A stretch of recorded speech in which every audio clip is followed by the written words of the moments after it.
Bienvenue à notre nouveau programme par webinaire sur le développement de votre tennis. Nous vous offrirons des capsules sur différents sujets pour aider votre jeu. Les capsules seront autant pour le simple que le double.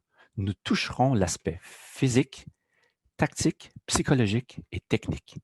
Bon visionnement.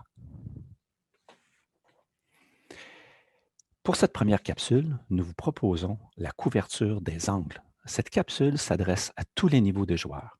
Elle consiste à comprendre la notion des angles de jeu et de comprendre les phases de jeu. Les angles et sa couverture.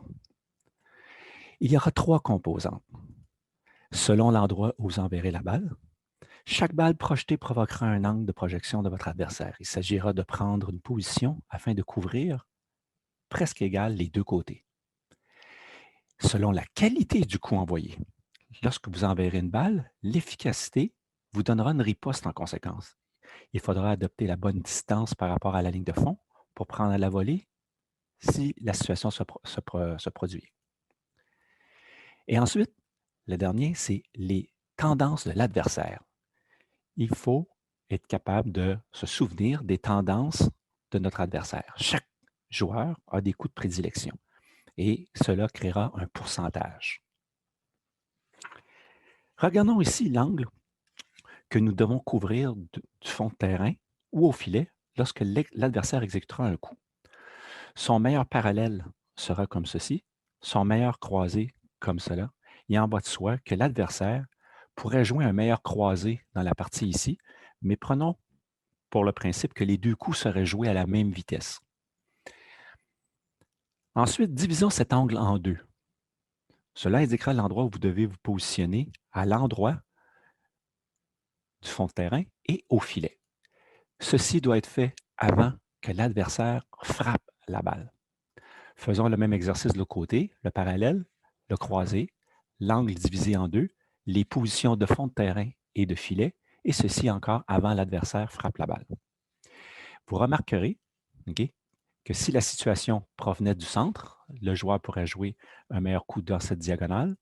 Dans cette diagonale, l'angle est divisé entre les deux, et vous remarquerez que l'angle à couvrir est légèrement plus petit que dans les deux autres situations. Voici un exemple d'un point joué par deux joueurs. Vous remarquerez le pointage là, est serré dans un bris d'égalité.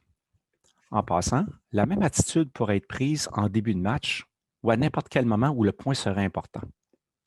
Vous voyez les deux lignes noires devant Garcia, le chandail en rouge. Cela représente le replacement en fonction des coups qu'il effectuera.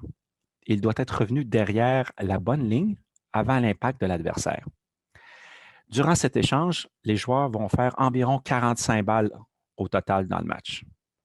C'est une attitude qui est louable pour pouvoir être capable de jouer des points importants.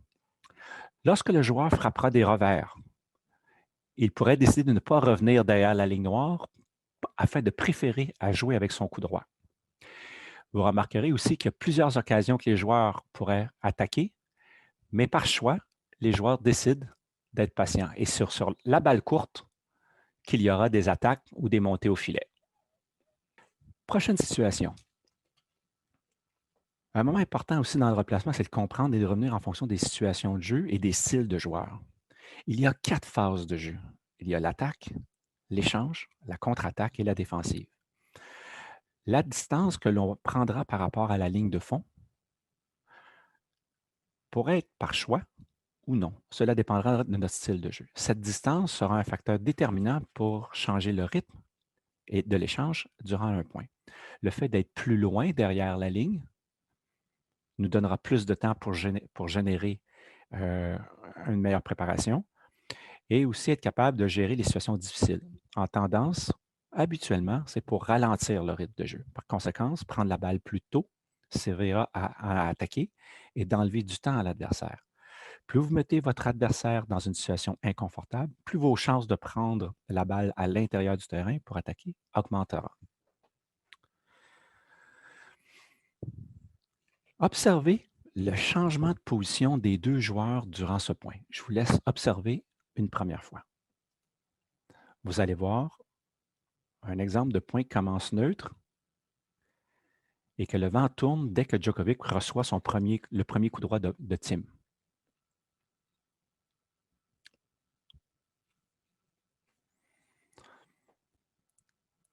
Donc, revoyons la vidéo.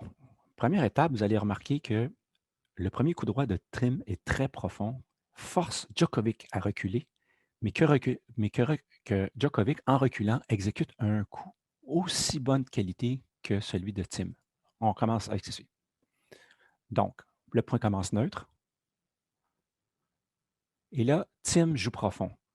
Et Djokovic a dû reculer dans cette situation ici, mais en reculant, il a joué un coup d'aussi bonne qualité pour forcer Thiem à reculer encore.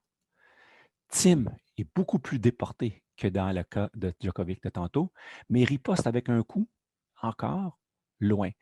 Djokovic s'attend à une balle plus facile, mais il va s'ajuster quand même. Voyant ici que Djokovic, pendant qu'il frappe, voit que Thiem n'est pas à temps à la ligne noire ici qui devrait être là, il va prendre l'avantage à jouer dans l'ouverture pour pouvoir suivre et conclure avec une volée. Donc, si on revoit le point une autre fois, le point commence neutre. Djokovic rejoue profond ici, prend avantage, enlever du temps à l'adversaire pour pouvoir jouer le point par la suite.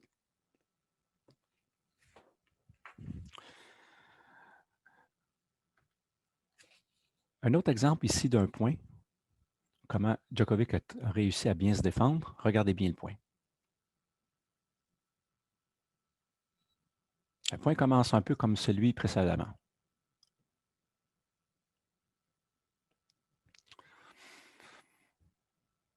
Donc, dans ce point, vous allez voir Djokovic qui va vouloir prendre un retour de service tôt pour mettre de la pression sur Thiem.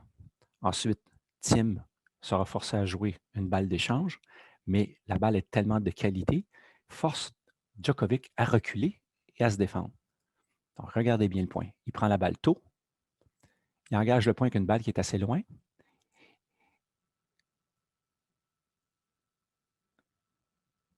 Et regardez comment Thiem est rentré à l'intérieur pensant que la balle allait être courte.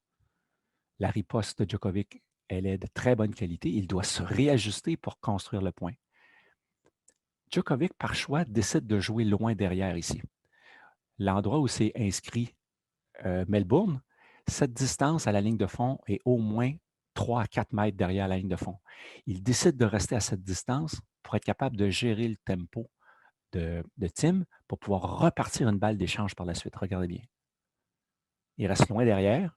Il gère la situation assez bien. Par choix, Thiem va décider de jouer un revers coupé. Et vous allez voir comment lui va réagir à la balle coupée. Vous allez voir, il va se rapprocher un petit peu pour prendre l'avantage et attaquer. Donc, dans ce point, il y a eu beaucoup de changements de zone de position. Le point prend la balle tôt, commence avec un coup d'attaque, il se défend très bien. Il reste en arrière par choix, il se rapproche, prend l'avantage de la balle courte et attaque.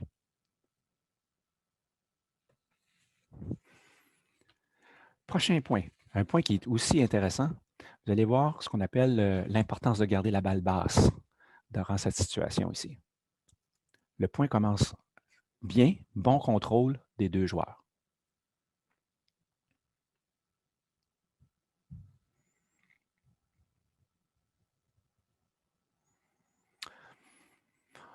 Un des principes de base en pourcentage de tennis, c'est d'enlever des possibilités à l'adversaire. Le fait de garder la balle basse diminue beaucoup d'options. Donc, dans cette situation-là, Thiem contrôle très bien le point. Aussitôt qu'il voit que Djokovic n'est pas capable de revenir dans sa position de base, prend avantage en sortant avec son coup droit et décide de monter au filet. Djokovic, voyant ça, va décider de garder la balle basse, prend l'avantage du point. Et regardez bien ici. Je recommence. Pop. Donc, voyant qu'il monte, il s'est dit, je vais garder la balle basse pour forcer ici Thiem a joué une balle basse courte. Et regardez bien à quelle vitesse Djokovic va repartir dans cette situation-là, anticipant la balle courte. Lorsqu'il va courir pour aller chercher cette balle courte-là, voyant que lui-même n'est pas en très bonne posture, va regarder la balle basse une autre fois. Le replacement conclut avec le point. Donc, si on revoit cette situation, part le point très solide, monte au filet, garde la balle basse, une autre fois balle basse, pour pouvoir arriver à conclure le point par la suite. Autre point utile, c'est d'être capable de comprendre les patterns des adversaires. Chaque joueur aura des tendances, que ce soit Federer, Nadal, que ce soit le joueur de club, le joueur avec qui vous jouez le dimanche matin. Chacun a ses tendances. Avant de commencer un match, il faut avoir une aperçu de quelles sont un peu les tendances de cette personne-là. Et cela peut influencer un peu les positions que vous allez prendre dans le terrain par la suite, ce qui vous aidera à vous approcher de la balle et faire des meilleurs coups. En espérant que tout ça va vous aider, mais voici quelques suggestions pour acquérir ces principes. Il faut être assez conscient que prendre des entraînements va beaucoup vous aider. Être capable de répéter les situations de façon régulière mais structurée. Et aller dans des entraînements de groupe aussi qui vont vous aider à rebâtir ou donner du volume d'entraînement sur ces situations-là. Si vous ne pouvez pas prendre des entraînements, il faudrait peut-être prévoir à organiser vos pratiques avec vos partenaires. Exemple, vous pourriez dire, OK, le joueur d'un côté, il fait uniquement des ballons et le joueur de l'autre côté doit composer avec ces ballons-là. Ou on joue un point, puis volontairement, il y a un des deux joueurs qui joue la balle courte pour travailler les coups d'attaque, et ainsi de suite. Donc, donnera des opportunités de donner du volume. Être capable de jouer des matchs thématiques aussi. On pourrait se donner pour le plaisir. Exemple, un joueur pourrait dire, moi aujourd'hui, je vais monter au filet 2 ou 3 fois par partie pour forcer un jeu qui va être différent, puis le joueur travaillera sa contre-attaque de l'autre côté. Prendre le temps de visualiser le contenu de ces principes. Donc, c'est important de prendre un peu de temps de recul, prendre le contenu que vous avez appris dans cette capsule et être capable de visualiser, puis être capable de l'appliquer par la suite.